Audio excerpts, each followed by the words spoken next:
কুয়েতে ৮০ জন বাংলাদেশি শ্রমিকের সমস্যা সমাধানে কাজ করছে বাংলাদেশ দূতাবাস। বৃহস্পতিবার বিষয়টি জানিয়েছেন কুয়েতে বাংলাদেশ দূতাবাসের শ্রম মিনিস্টার আবুল হোসেন। এ সময় তিনি জানান, ওই শ্রমিকরা দূতাবাসে আসলে তাদের কথা শুনেছেন এবং সব সমস্যা সমাধান করে দেওয়া হয়েছে। তিনি জানান, ক্লিনটি কোম্পানির ৮০ জন বাংলাদেশি শ্রমিক কর্মে বিরতি দিয়ে ৭ জানুয়ারি দূতাবাসে আসেন। তখন তারা একাধিক সমস্যা ও দাবির কথা জানান।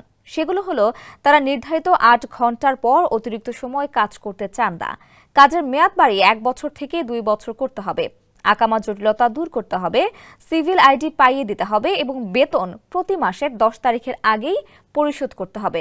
এবার ব্যাংকও আপনার হাতের মুঠোয়।